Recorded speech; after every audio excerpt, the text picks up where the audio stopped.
XSFM입니다. I, D, W, K. 나는 홍소라입니다. 이게 제목이에요? 뭐 어떻게 할까요? 이것만 남겨놨잖아요 지금. 제가 지금 상사처럼 구는 게 아니고요. 네, 그냥 제목이군요라는 뜻이었어요. 이게 제목이네요. 네, 이게 제목입니다. 그 알실의 첫 출연은 2015년 1월이었습니다. 프랑스에서 샤를리 heb도 총격 테러가 있었죠. 그리고 다음 출연은 그해 11월 IS의 파리 테러. 그 다음에는 한국군 위안부를 다루었고, 최근에는 한국 대선과 거의 동시에 치루어져 어부지리로 관심을 얻은 프랑스 대선에 대한 이야기도 했습니다. 생각해보니까 많이 나온 것도 아니네요. 그저 사실을 다루는 것이었고, 그래서 원고를 준비하면서 항상 가장 중점을 둔 부분은 팩트에 오류 없는 전달이었습니다.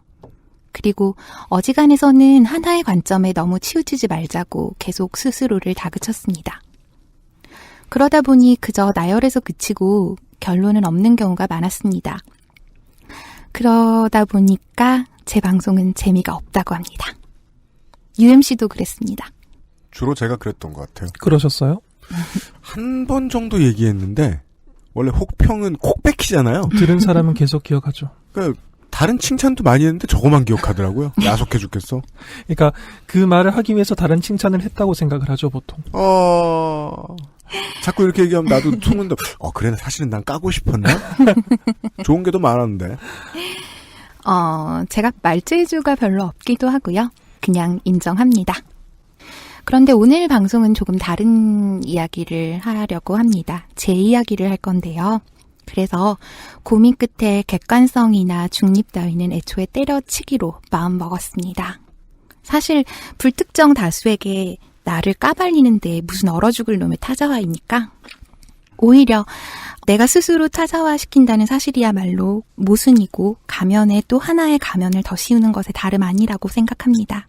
그래서 그냥 제 이야기를 하려고 합니다. 편집은 UMC가 알아서 잘 해주시겠죠?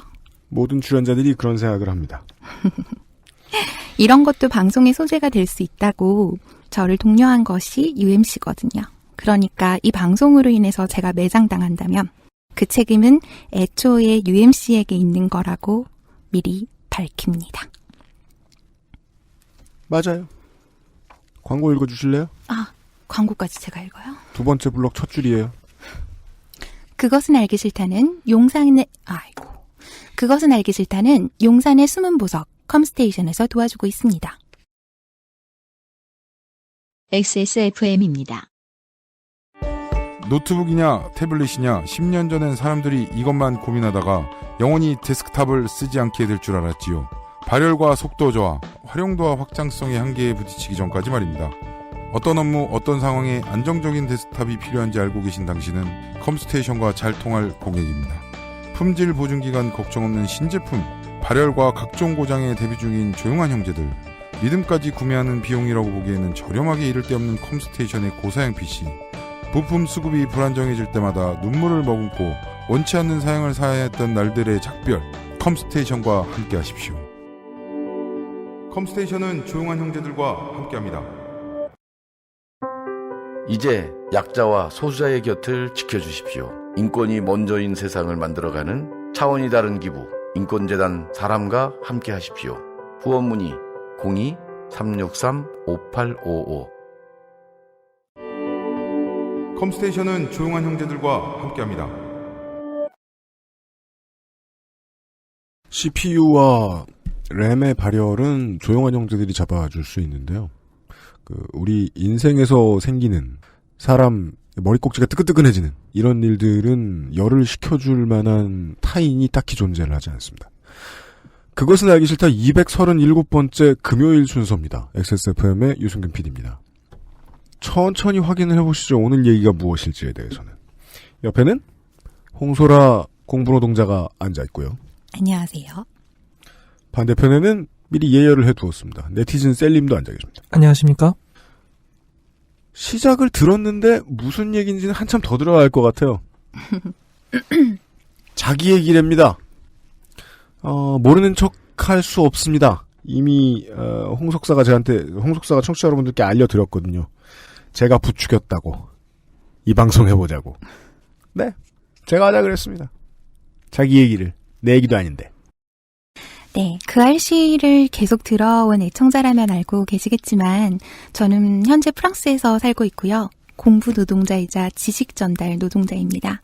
프랑스에는 2003년에 어학연수로 처음 가서 1년 동안 머물렀고 월드컵 다음 해군요. 네. 네. 2017년 현재 파리 생활이 6년 차에 접어들었습니다. 처음에 그러니까 2003년에 프랑스에 갔을 때 사실 가장 충격적이었던 것은 프랑스 사람들이 대부분 금발의 푸른 눈이 아니라는 사실이었습니다. 한 번도 생각 안 해봤네요. 우리는 늘 내가 살면서 가장 많이 본 프랑스인은 지네딘 지단이었는데 그 사람은 금발도 아니고 푸른 눈도 아니에요. 그렇죠. 그러니까요. 근데도 그렇게 생각 안 했단 말이에요. 그때가 이미 프랑스어 공부를 시작한 지 5년이 지난 시점이었거든요. 그리고 한국에서 알고 지내던 프랑스 사람들도 있었어요. 근데 그 중에는 제가 생각했던 그러니까 금발의 푸른 눈을 가진 사람이 거의 없었는데도 저는 어쩐지 프랑스 사람이라면 그냥 그렇게 생겼을 거라고 생각을 하고 살았던 거죠. 편견. 괌에 갔을 때요. 괌 인구의 15%는 일본 헤리티지를 가지고 있습니다. 원래 점령을 당했었기 때문이죠. 그렇죠. 그리고 그들의 자손은 제가 생각하는 일본인들하고는 도통 다르게 생겼습니다. 그냥 백인 같고 흑인 같고 참호로 같아요. 그리고 유창한 일본어를 해서 저는 깜짝 놀라면서 일본식 점심밥을 먹다가 생각하죠. 내가 왜 놀라지? 그렇죠. 그 외향에서 기대하던 언어가 아니라 다른 종류의 언어가 나왔을 때 사람 놀라지 않습니까? 네. 글로 접했을 때 이 지역이 어떤 곳이라고 글로 접했을 때 이미 알고 있던 지식인데 실제로 마주치니까 나는 왜 놀라지?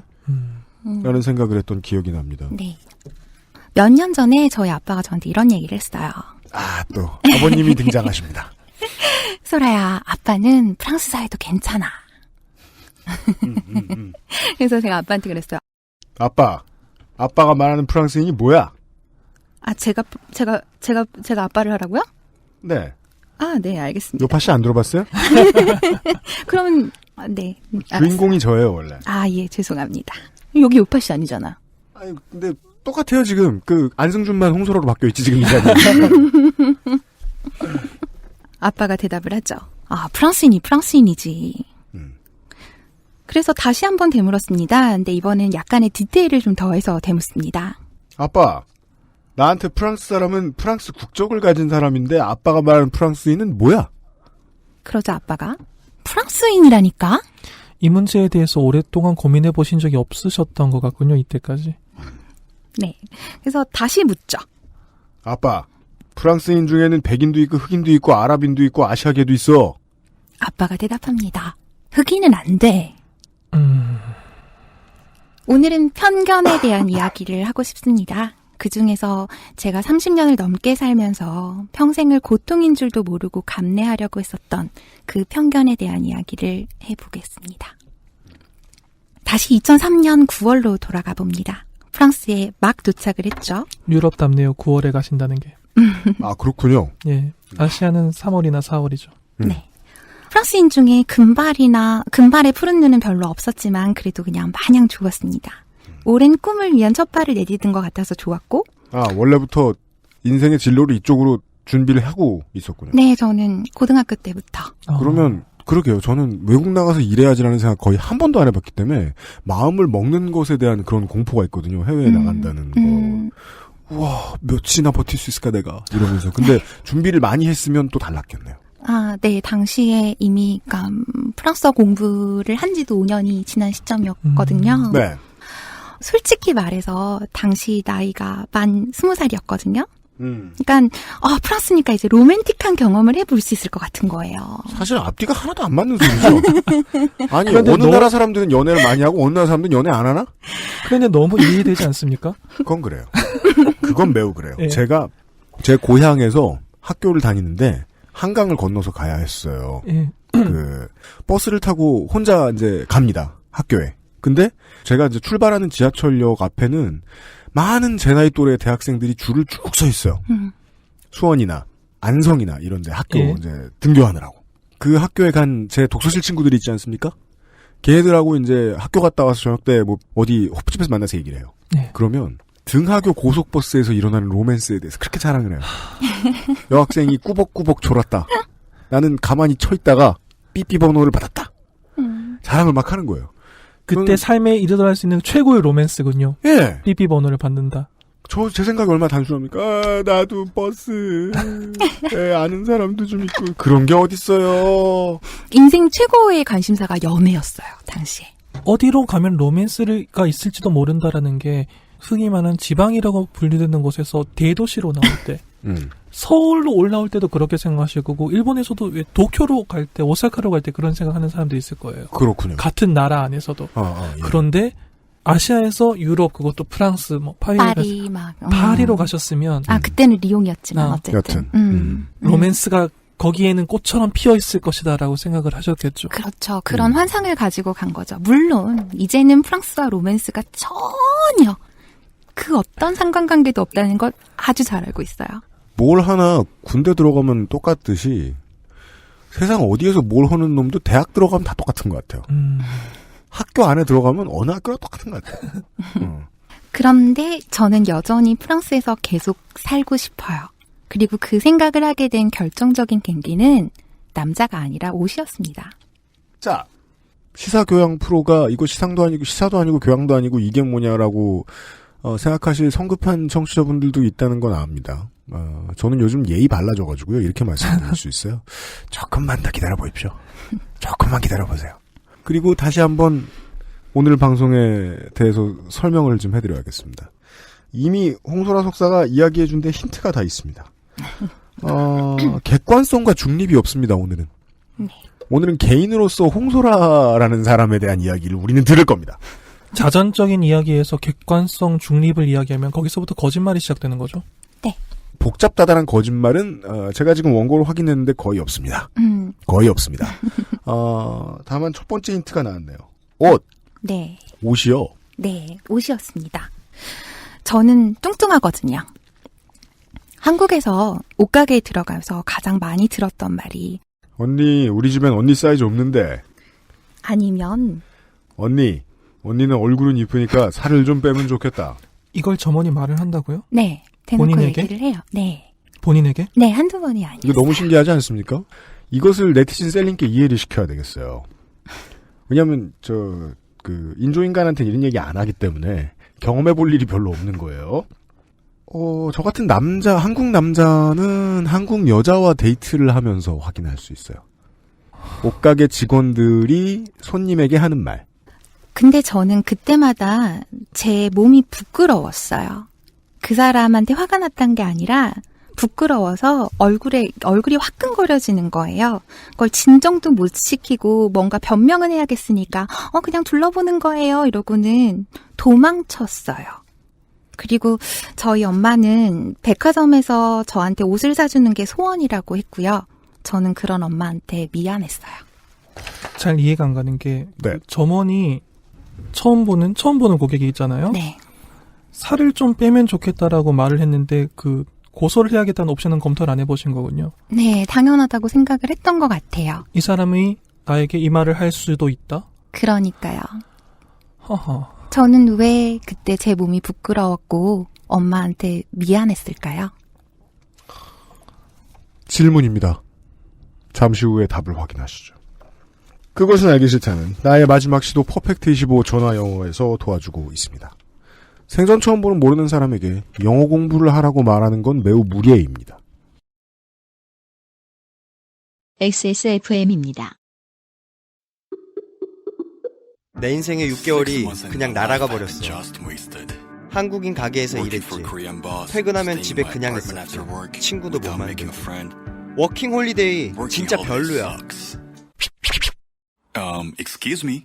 Why don't you call Perfect 25? 뭐? Perfect 25. 그래서 뭔데 그게? Perfect 25 English phone call service. 이거 말하는 거야?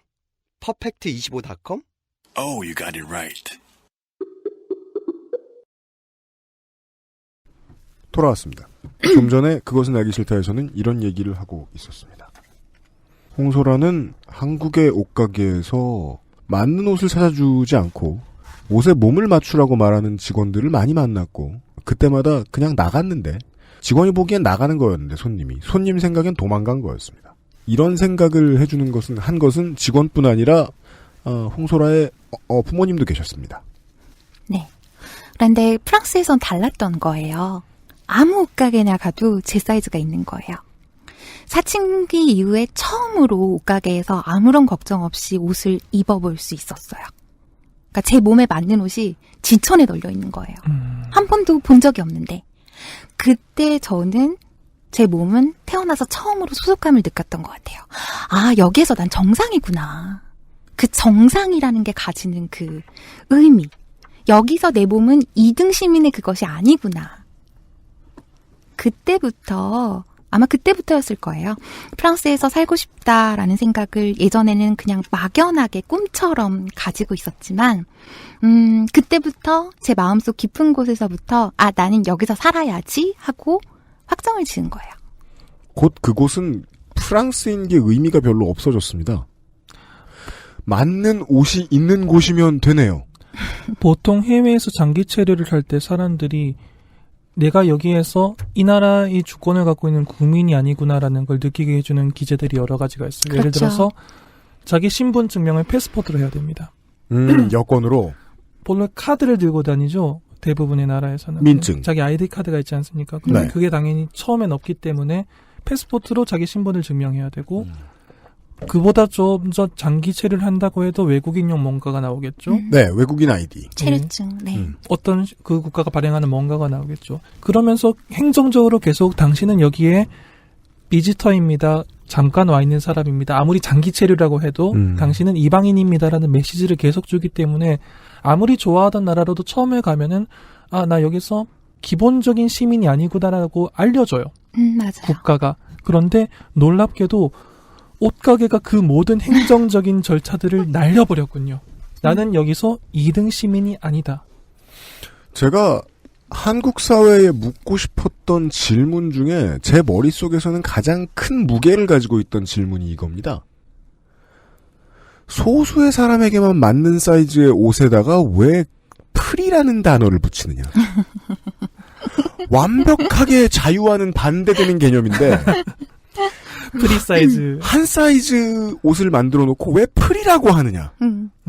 아니 미디움 라지만 있어도 돼. 혹은 한 사이즈에다가 미디움이라거나 라지라거나 뭐 이렇게 아무것도 안 붙이고 그냥 실측만 써놓거나 그러든지 하지. 프리라는 말은 사람을 얼마나 옷에 복속된 존재로 본다고 해야 되나?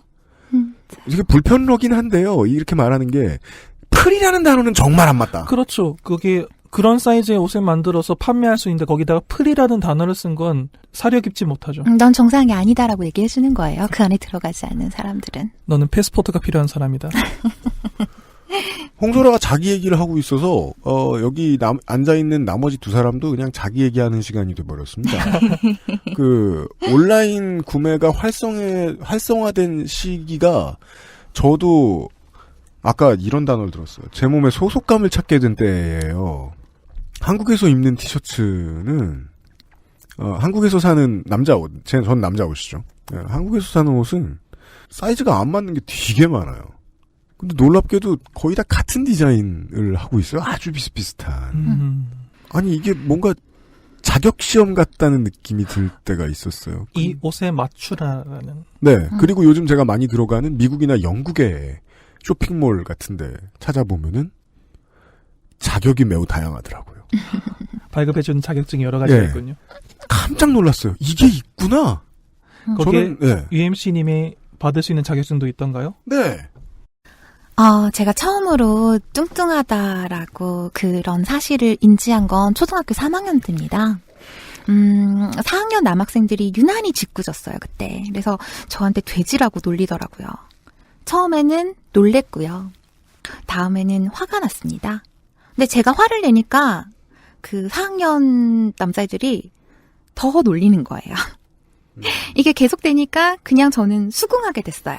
그러니까 사람마다 화를 낼 수도 있겠고 더 움츠러들 수도 있겠지만 저는 그냥 수긍을 했던 거예요. 아이고, 나는 돼지구나. 그래서 난 돼지니까 더 먹어야 되겠지? 라는 생각도 했고요. 더 먹어도 되겠지? 라는 생각도 했어요. 근데 이 생각들이 벌써 그 20년이 넘게 지난 시절의 기억인데 그 생각을 했다는 사실이 기억이 나요, 아직도. 정말 맞아요. 강력하게 각인이 됐던 것 같아요. 이걸 초등교육에 관여하는 사람들이 인식할 필요가 있다고 생각해요. 아이들이니까 잊을 것이라는 착각. 지금 와서 생각하면 그때가 제 몸이 사회화를 겪은 첫 경험이었던 것 같아요. 사회화라는 게 되게 프로크루테스의 침대군요. 그러니까 사회의 규범 안에 들어가는 것을 사회화라고 하니까요. 예, 근데 규범은 인간의 너무 많은 부분을 족쳐놨는데요. 그리고 그 첫 경험부터 저는 제가 속한 곳에서, 그러니까 한국 사회에서 내 몸은 사회가 용인해주는 범위 밖에 있구나라는 걸 인지했던 거죠. 근데 재밌는 게 지금 와서 그 당시, 그러니까 초등학교 3학년 때 제 사진을 보면요. 저 하나도 안 뚱뚱해요. 그렇죠. 저는 그 이후로 초등학교 3학년 때 이후로 체중이 급증하기 시작을 해요. 그러니까 예전 사진을 보면 그렇더라고요. 그래서 그 이후로부터 때에 따라 줄어들기도 하고 다시 늘어나기도 하고 그래서 한국식 사이즈로 말하면 5에서 7주 사이를 계속 넘나들었어요. 잠깐만요. 네. 그 사회화를 겪고 난 다음에 네. 그 사회가 규정해 놓은 폭력에 맞게 변했다고 생각할 수도 있는 거예요. 그렇죠. 그러니까 그 안에 들어가야겠구나 이러면서 들어갔다가 사람들이 막 재수없게 나를 놀려. 그러면은 내가 그 놀림 방식대로 변한다. 그렇죠. 못생겼다는 비판을 많이 받은 사람은 옷차림에 점점 신경을 안 쓰게 되죠. 내가 노력해봤자 못생겼다는 말을 들을 테니까. 제 20대가 그랬던 것 같아요. 참고로 전 지금 키가 초등학교 6학년 때 키인데요. 중학교에 들어갔는데 제가 너무 뚱뚱한 거예요, 제가. 그래서 다이어트를 중학교 1학년 때 너무 심하게 했더니 키가 안 컸어요. 네네네. 네. 많은 사람들의 삶의 역사죠. 그렇죠. 저희 엄마는 제가 식사를 걸으면 좋아했어요. 야, 이거 홍소란의 어머니 아버님 절대 못 들려드리겠네요. 네. 오늘 거는. 네. 혹시라도 아시는 분이 있으시면 그냥 쉿 해주세요. 전하지 마세요. 네. 아직 성장기이셨을 텐데. 사람들은 저를 볼 때마다 너 살쪘다, 살 빠졌다 이러면서 제 몸에 대해서 정말 거침없이 이야기를 했어요. 우리 엄마 아빠도 우리 자식들한테 그랬어요. 네. 유쾌하지는 않죠. 근데 다 그러니까 그러려니 했어요. 뭐 옷가게에 들어가자마자 생판 본 적도 없는 직원이 막 웃으면서 되게 친절한 웃음을 지으면서 저한테 와서 살만 좀 빼면 참 예쁘겠다. 혹은 얼굴은 예쁜데 뭐 이런 말을 할 때 저는 그 말에 화를 내지 않았어요. 이게 호의에서 나온 말이라고 생각을 하면서 하는 말인가요? 저는 그렇게 생각을 했던 거예요. 왜냐하면 화를 낼 생각조차 안 났거든요. 저는 그걸 칭찬으로 받아들였어요. 그러니까 어떤 식으로냐면 뭐 나는 얼굴은 예쁜가 보다. 예쁘다고 하니까. 그럼 희망은 있겠네? 이런 거 있죠. 긁지 않은 복권이란 말 들어보신 적 있으세요? 네. 이게 어떤 말이죠? 뚱뚱한 사람을 뜻하죠. 살 빼면 괜찮아질 얼굴을 가지고 있는 뚱뚱한 사람을 지칭할 때 쓰는 말이에요. 살이 빠졌을 때 외모가 굉장히 뛰어난 사람으로 될 가능성을 이제 긁지 않은 복권이라고. 선이란 부라는 건 날씬한 몸매. 반대편도 그렇게 등치시키는 거예요. 네. 가난, 뚱뚱함. 그런 의미를 내포하고 있어요. 그러면서 저는 그 몸에 대한 컴플렉스의 반대급부로 얼굴에 대한 과한 애정이 생겼어요. 그러니까 내 살 길은 그저 얼굴이구나. 이러면서 이것 역시 누군가가 정해준 거네요. 그렇죠. 맞아요. 그 외출 준비를 할 때도 화장이나 머리에 되게 많은 공을 들여요. 그러니까 얼굴이 좀 더 돋보이면 사람들이 좀 몸을 덜 쳐다볼 거고 좀 그래도 그 안으로 사람들이 봐주는 그 시선 안으로 들어갈 수 있지 않을까? 좋게 봐줄 수 있는 시선 안으로 들어갈 수 있지 않을까? 이런 거. 아까부터 그 사람들이 생각한 어떤 어떤 네, 맞아요. 범위? 네. 그걸 계속 신경을 쓰면서 행동들을 고르시는 거군요. 네. 고르셨던 거군요, 그러니까. 네, 결론적으로 말하면 그렇습니다. 또 이런 일도 있었어요. 고등학교 2학년 때였는데요. 신체 검사를 하잖아요. 검사 날이 이제 다가오면 스트레스를 받아요. 체중을 재야 되니까. 그 체중도 한 사람씩 들어와서 앉으잖아요. 뒤에 줄 쫙 서 있잖아요. 음식 조절을 하기는 했는데 뭐 해봐야 얼마나 하겠어요. 근데 같은 반 친구였던 남자애 하나가 신체 검사가 끝나고 저를 이렇게 부르는 거야, 뒤로. 그래서 반 여자애들 중에 네 가슴이 제일 큰 것 같은데 실제로도 그러냐고 물어보는 거예요. 또 대학 때 다시 만났던 초등학교 동창은 자기 여자친구가 A컵이라서 그런데 A컵이 아닌 가슴의 느낌이 어떤지 너무 궁금하다면서 제 가슴을 만져봐도 되냐고 했어요. 전 이 두 사람이 그 뒤에 살면서 좀 불행한 일을 한 4개 정도 겪었었으면 좋겠다라고 지금 생각했어요. 근데 아마 다른 사람에게 몇 개 더 겪게 했겠죠. 그건 분명해 보이네요. 이 두 경우 모두 저는 이제 그 친구들한테 야, 이 미친 변태 새끼야 이러면서 이렇게 화를 내기는 했는데 참 웃기죠. 저는 제 몸이 너무 싫었던 거예요. 그런데 이 못난 몸 중에서 가슴만큼은 누군가 관심을 가져주기도 하는구나. 누가 좋아해 줄 수도 있구나. 이러면서 여기에서 위로를 받았던 거예요. 일관성이 있네요.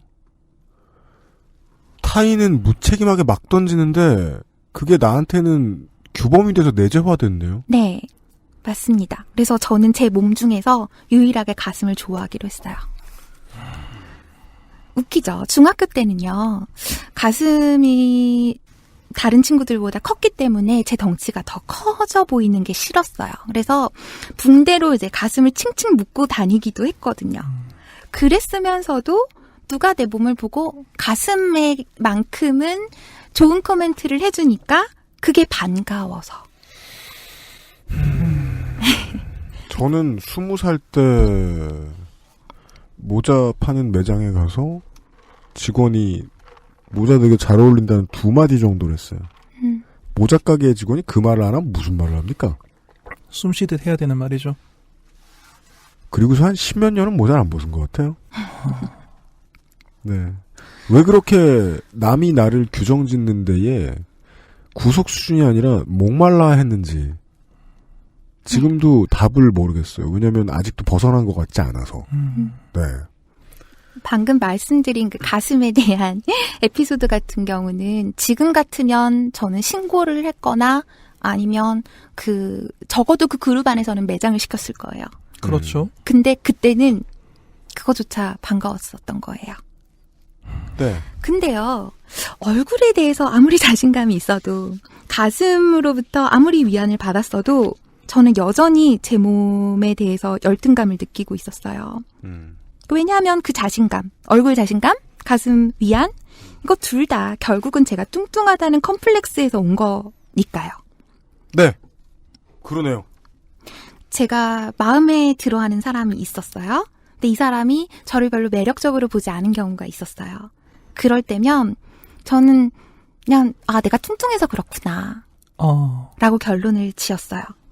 상대가 그거 아니라고 해도 그냥 그거는 나를 위로하기 위해서 예의 차리려고 뚱뚱하다고 얘기 안 하려고 하는 거구나 라고 생각을 했던 거예요. 결정적인 원인은 결국 그거고 다른 모든 말들은 그냥 들리지 않았던 거죠. 다른 옵션은 생각도 안 해보신 거예요. 네. 저는 제 몸이 미웠거든요.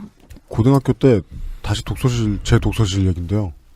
제가 잠깐 관심이 있었다가 저한테는 관심이 너무 없는 것 같아서 애저녁에 포기했던 친구가 하나 있었어요. 근데 그 친구하고는 좀 친했어요. 뭐 어차피 같은 학년 같은 층이니까. 고3이 되면 이제 100일날 술을 퍼먹습니다. 수능 100일 전날. 퍼먹고 여학생들은 종종 울어요. 근처에서 이제 친구들 같이 술을 먹었는데 몰래. 그때는 또 100일날은 또 호프집도 다 받아줘요, 고3들. 얘가 되게 좋아하는 남자애가 있었나 봐요. 저한테 그 남자 얘기를 하면서 펑펑 우는 거예요. 내가 뚱뚱해서 싫어하겠지? 라는 말을 하는 거예요. 저는 그 순간에 아니야 너는 되게 예뻐 라는 말을 해주고 싶다가 그러면 이제 제 속이 털릴까봐 그런 말을 안 하고 참고 그 다음에 이제 가만히 생각을 해본 거예요. 글쎄, 그 남자가 아주 싸가지 없는 이상 그런 소리 안 했을 건데, 쟤 왜 저런 생각하지? 사람 참, 쫄기 쉽구나, 이런 문제로. 네. 겁먹기 쉽구나. 네. 계속 들어왔을 거니까요. 그 그러니까요. 사람 이야기하지 않았어도. 이야기하지 않아도 시선으로 느껴왔을 거니까요. 정말 그거네요. 겁을 먹고 있는 상태일 거군요. 나를 받아주지 않을 것이다. 네. 이 이유로. 네. 나를 거부할 것이고 나를 세컨 그레이드라고 카테고라이징 할 것이고. 네. 그래서 저는 프랑스가 좋았습니다. 예. 그런데요. 프랑스에 살아도 컴플렉스는 여전했거든요. 그래서 저한테 프랑스는 그냥 피난처였던 거예요. 여전히 저는 보통 그렇게 얘기하죠. 자기 관리 못하는 뚱뚱한 양. 자기 관리라는 게 도대체 무슨 개념이에요? 한국에선 그런 개념인가 봐요.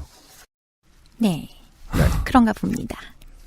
그래서 프랑스에 살면서도 1년에 한 번씩 한국에 들어오는데 그때만 되면 막 이렇게 무섭고 스트레스를 받는 거예요. 그게 티켓팅을 할 즈음부터 그 스트레스가 그 시작이 되는 건 전부터 이제 그 전부터요? 네. 그러니까 한국에 가면 어떤 일을 겪게 될지 이미 겪어봤으니까 눈에 선한 거예요. 1년 만에 엄마 아빠 볼 거고 친척들 보고 친구들 보면 그러니까 되게 반가워하겠죠. 근데 반갑다라고 이야기하면서 마치 안부처럼 그냥 너 살쪘네? 살 빠졌네? 이럴 거란 말이에요. 어제도 저 오랜만에 보는 친구한테 그 얘기 들었는데. 네. 그 스트레스에서는 살 빠졌네도 들어가는군요. 아, 살쪘네로 스트레스를 받고 겁을 먹고 내 자신의 자아를 축소시키게 되면 살 빠졌네라는 칭찬 아닌 칭찬이 그렇게 반가울 수가 없어요. 그렇죠.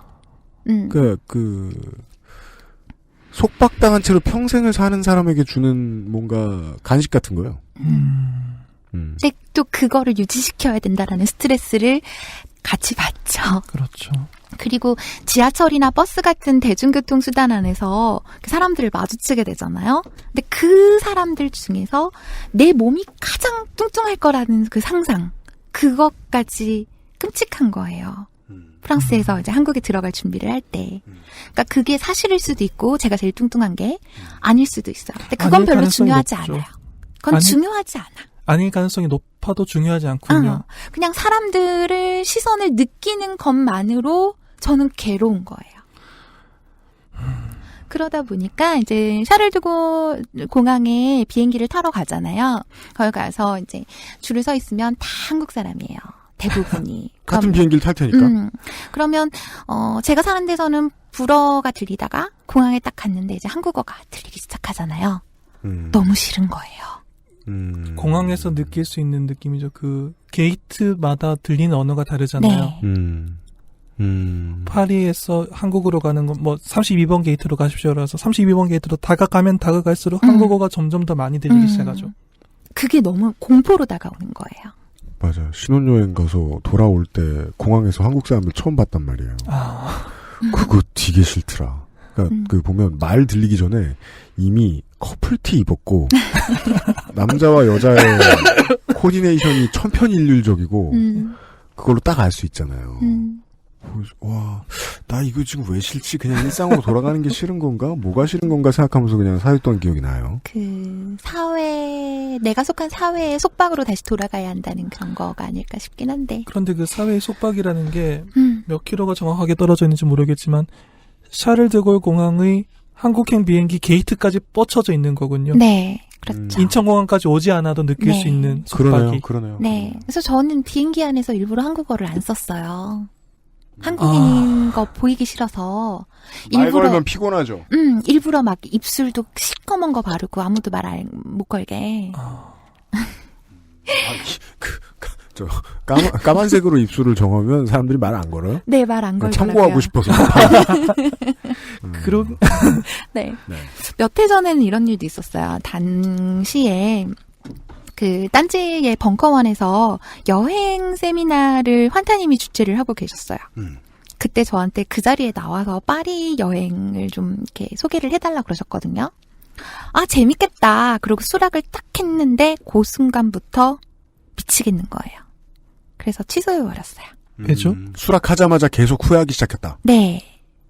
제 몸이 부끄러운 거였어요. 그러니까 그곳에 모인 사람들이 나를 보고 내 몸에 대해서 평가를 내릴 거라는 게 견딜 수가 없더라고요. 무서웠던 거죠, 다시 한번.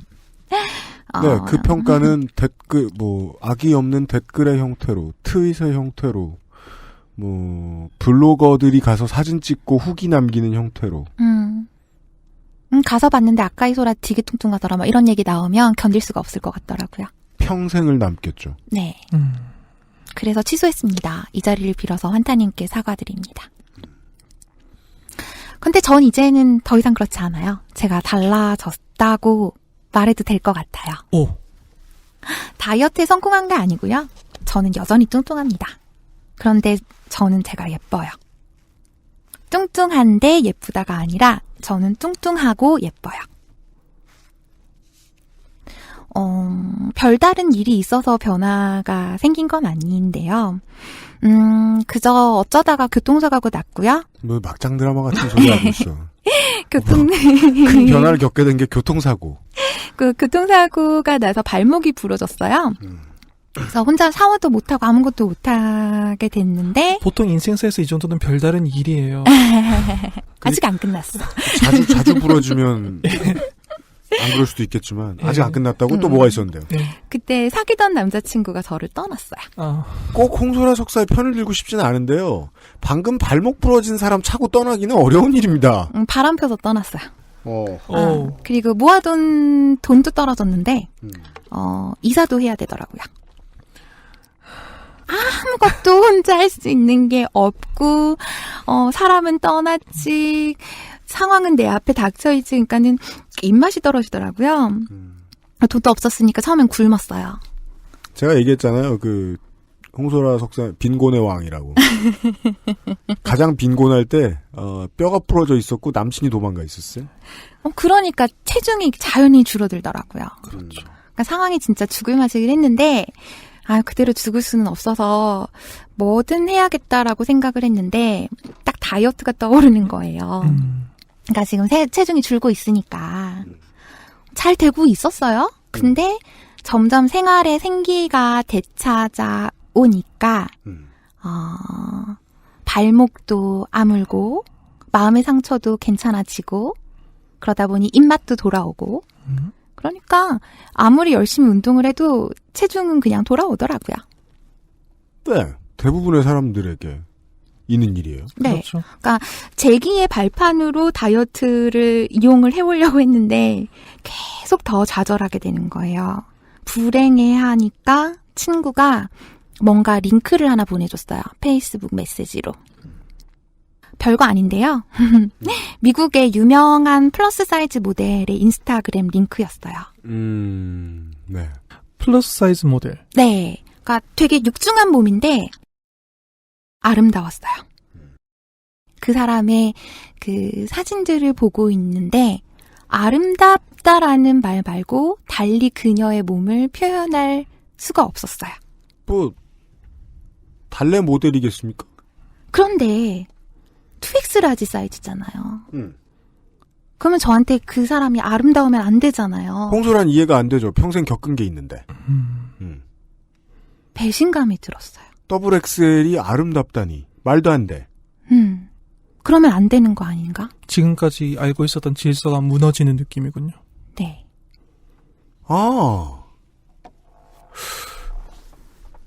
반대되는 재미있는 질문이 떠오릅니다. 많은 팬들이 존 굿맨 선생이 살을 뺀 모습을 상상하고 싶지 않을 것 같은데? 아마도. 사람의 우리 눈에 들어가는 완성된 이미지. 그러니까 과연 그 상중하 평가의 대상이 되겠는가? 자, 네. 광고한다면서. 그럴 거예요. 네. 사회의 화를 내 나한테 말고. 그것은 알기 싫다는 한 번만 써본 사람은 없는 빅그린 프리미엄 헤어케어에서 도와주고 있습니다.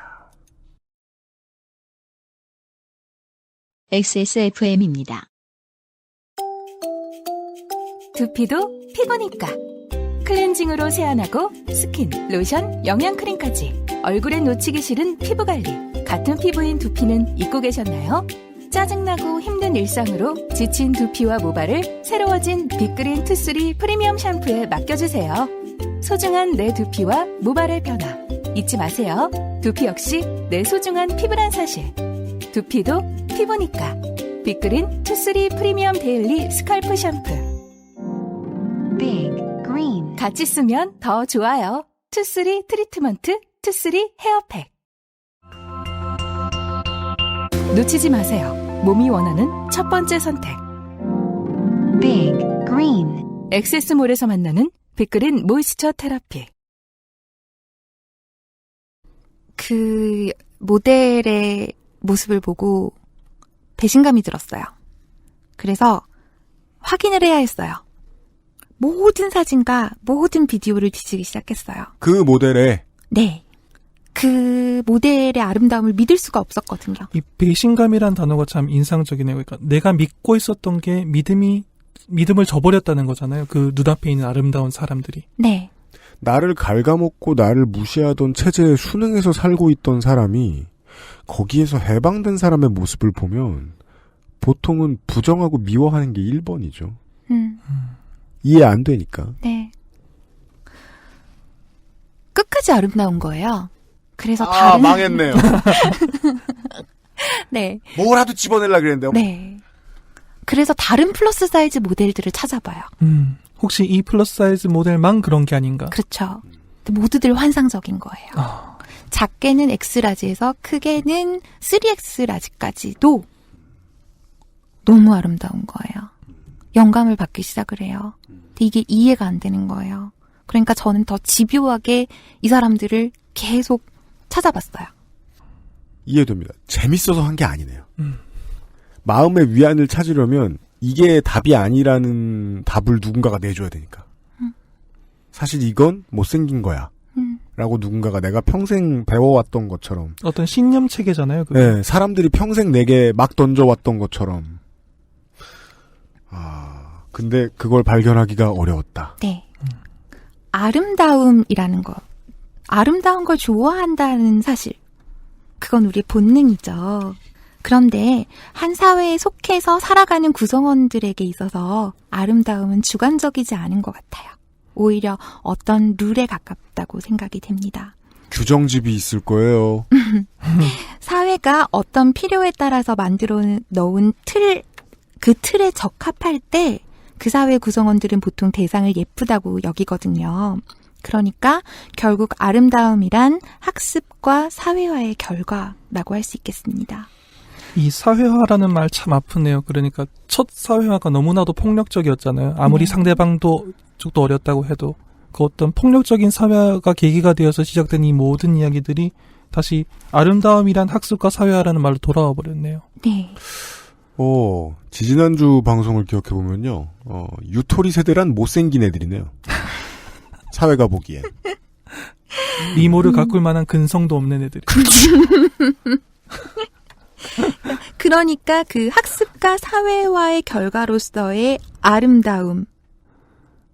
그 때문에 플러스 사이즈 모델들은 특히나 몸에 대한 컴플렉스를 평생 안고 살아온 저한테는 아름다움의 대상이 될 수 없어야 했어요.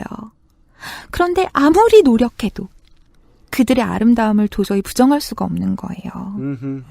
그러니까 그 말은 즉슨 사회가 저한테 주입한 어떤 미의 기준을 초월하는 것을 그 사람들이 가지고 있었다는 말이 되겠죠? 그 모델이나 사진을 찍어준 작가나 메이크업을 해준 메이크업 아티스트의 입장에서는 홍소라가 가지고 있던 기준은 초월하기 너무 쉬운 레벨이었겠군요. 그랬을 겁니다. 사진 속 그리고 영상 속의 모델들은 실제로 그랬든 그렇지 않든 간에 행복해 보였어요. 자신감에 넘쳐 보였고요. 자신의 몸을 사랑한다는 것이 확연히 드러나 보였어요. 셀룰라이트도 부끄러워하지 않고 그냥 보여줬어요. 사회의 기준을 초과해도 한참 초과하는 몸을 가꾸고 좋아하는 옷을 입고 포즈를 취하고 카메라를 향해서 그리고 저를 향해서 웃고 있었어요. 그들의 태도가 제 가슴속 깊은 곳 어딘가에 변화를 일으키기 시작을 했어요. 사실 그 사람들이 미디어를 통해서 보여주는 모습이 진짜인지 아니면 포장된 가식인지는 저한테 별로 중요한 게 아니에요. 그렇죠. 그 몸을 가지고도 대중을 향해서 환하게 웃을 수 있고 그리고 그 모습이 저한테 아름다워 보였다는 사실이 중요한 거예요. 이건 지금 개인과 모델의 사진가의 대화예요. 게다가 그게 그 모습이 아름다워 보이셨다는 게 이게 아름다울 리가 없다라는 결론을 미리 세워두고 모든 자료를 다 모아봤는데도 결국 아름다웠다는 거잖아요. 네. 컸어요. 반항을 되게 오래 했는데. 그 모든 시니컬을 이겨낸 아름다움이었던 거죠. 네. 결국 이 경험은 저한테는 그 사회의 기준에서 벗어나는 몸이 조롱의 대상이나 웃음거리가 되지 않고 오히려 영감을 줄 수 있다는 것을 보여주는 첫 사례였던 거예요. 나이를 이렇게 다 먹고서. 그쵸. 제가 사실 한국 근현대사를 전공으로 하고 있습니다. 20대 중반부터 그 연구를 시작을 하게 됐는데요. 그때 태어나서 처음으로 의무교육을 통해서 배웠던 한국의 역사가 다가 아니었다는 걸 깨닫고 강준만 교수가 집필한 책들을 읽으면서 정말 밤새 눈물을 줄줄 흘렸거든요. 왜? 몰랐으니까. 왜? 공부가 너무 하고 싶었던 거야. 뒤질라고. 그 전에 나는 이걸 왜 몰랐을까 이러면서 밤새 눈물을 줄줄 흘렸는데 그때랑 비슷한 혹은 더 강한 강도의 경험이었어요. 그러면서 저는 이제 일종의 커밍아웃을 시작을 하죠. 이전에는 그냥 뱃살이 접히니까 안 보이는 옷 입고 팔이 두꺼우니까 여름에도 막 이렇게 햇빛 알러지 있다면서 사실이긴 하지만 긴팔 가디건을 이렇게 두르면서 다녔는데요. 그때부터 저의 올해 봄이에요. 그때부터 평소에 입고 싶었던 옷들을 그냥 걸치고 입고 산책에 나서기 시작을 합니다. 올봄이라고요? 네, 올봄이에요. 아, 한국에서는? 아니에요? 아, 프랑스에서도 마찬가지였어요. 아. 처음에는 어딘가 좀 어색했거든요. 근데 생각보다 되게 빨리 익숙해지더라고요. 그리고 내가 익숙해지니까 자유로워지더라고요. 가만 있어봐. 홍석사는 30대인데. 그 중요한 건 그래요. 뭐 나이란 그런 거죠. 내가 살아온 기간이잖아요. 그렇죠. 30년 넘게 남이 이렇게 볼 것 같다는 이유로 입어야 할 옷이 완전히 정해져 있었다는 얘기를 들었는데요. 매체란 참 대단한 것 같아요. 이게 저는 지금 이제 송소라 석사 제 앞에서 이제 말하는 걸 제가 보고 있는데도 무슨 충격적인 남 얘기처럼 제가 마치 막 그 지난주나 지난주에 일본처럼 뒤집어지고 있어요. 그게 말이 안 되는 게 내가 지금 왜 뒤집어져? 나도 평생을 경험했고 사회가 이렇게 돌아간다는 걸 나도 30몇 년을 봐온 사람인데 남한테 들으니까 남이 하는 자기 얘기 들으니까 이게 왜 이렇게 충격적이죠? 자기 옷 입는 것 때문에 자유를 느꼈다. 그게 30대 중반에 거의 다다라서야 이야기. 게다가 그 30년 중에 상당히 많은 기간이 자아가 처음 형성되던 시기부터 시작해서 30년이잖아요. 그러네요. 네. 이것도 재밌어요. 모든 사람들이 유학을 갈 팔자는 아니에요. 그렇습니다. 홍소라의 부모님은 혹은 홍소라한테 오늘 홍소라의 이야기니까 홍소라 주변에서 이게 문제다라고 계속해서 가르쳐주던 학교 친구들, 옷가게 직원들 이런 사람들은 잘하면 평생 이 속박에서 벗어나는 느낌을 받아볼 수가 없을 수 있겠네요. 그럴 가능성이 높죠. 이런 얘기를 들었습니다. 홍소라가 이제 뭐 거지였다. 뭐 어떻게 살았다. 이게 최종적으로 홍소라님이 대통령이 되면은 이제 자서전이 완벽하게 기승전결이 되는 거죠. 바닥에서 시작해서 네. 권자의 길로. 그렇죠. 네. 위인전이 나오고. 맞아요. 그런 욕심은 없고요. 모든 정치인들이 하는 소리 하고 앉았어요. 저 사람 탐욕스럽네. 메르켈한테 물어보세요. 욕심 있으신지 정치적으로. 뭐 체형이 어땠고 저땠고. 근데 결국은 특정 분야의 자유를 누려보지 못했을 때 사람은 어떻게 살아가게 되는가. 제가 자유를 못 누려봐서 꼰대처럼 구는 분야는 최근에 이런 게 있거든요.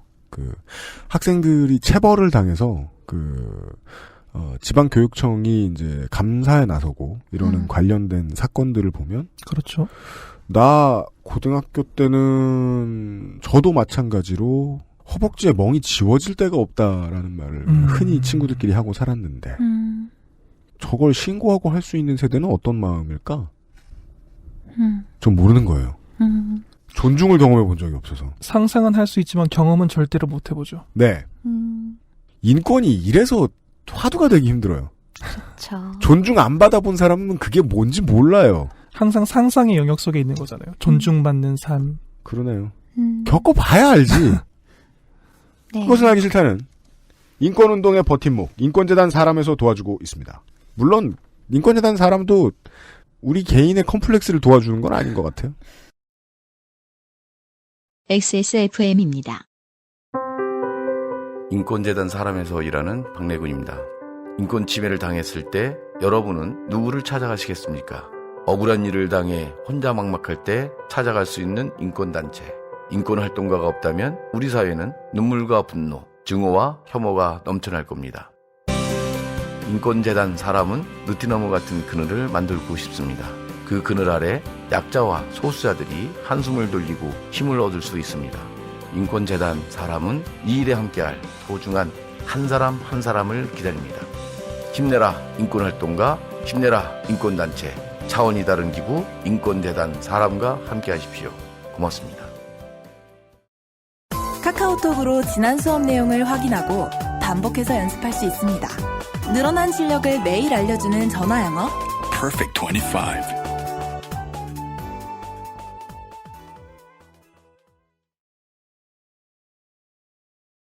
제가 외모 컴플렉스, 특히나 몸의 컴플렉스에서 어느 정도 벗어날 수 있었던 것은 어쩌면 제가 한국이라는 사회에 살고 있지 않기 때문일지도 모릅니다.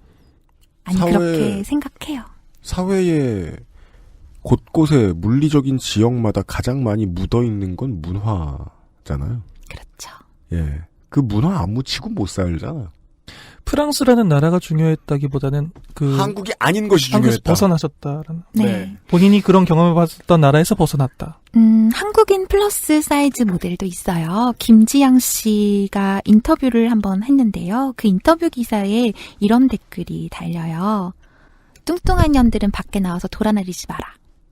날씬한 게 좋은 거고 그래서 덜 뚱해 보이는 옷만 입으면서 역겹다. 더럽고 추한 돼지 몸뚱아리. 리플이에요? 네, 댓글 중 일부예요. 물론 이 말들이 한국인 전부의 생각을 대변해 주지는 않죠. 그런데 이런 말을 한번 듣는다고 생각해 보세요.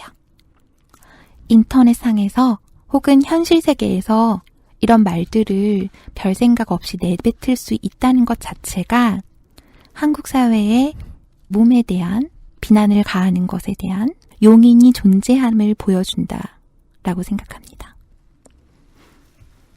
어떤 게 미적인 기준에서 추하기 때문에 제재를 받아야 된다면 이런 사람들이 댓글을 쓰도록 하면 안 되죠. 너무 못난 글들이니까. 안 이쁜 댓글이네요. 그런데 그걸 전시하고 있네요. 못생긴 댓글이네요. 제가 누구한테 못생겼다고 말하면서 이게 잘못된 거 아니야라는 생각이 안 들어본 건 처음이네요.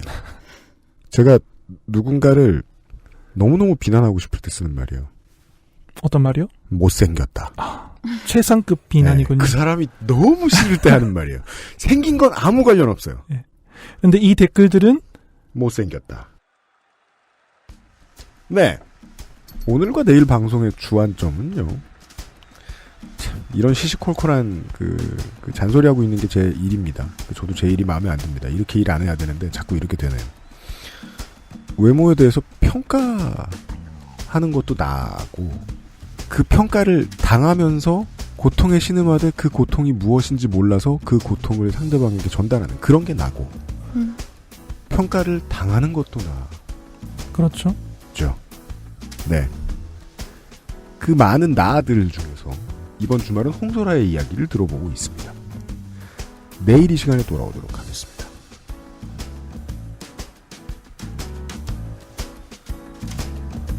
XSFM입니다. I, D, W, K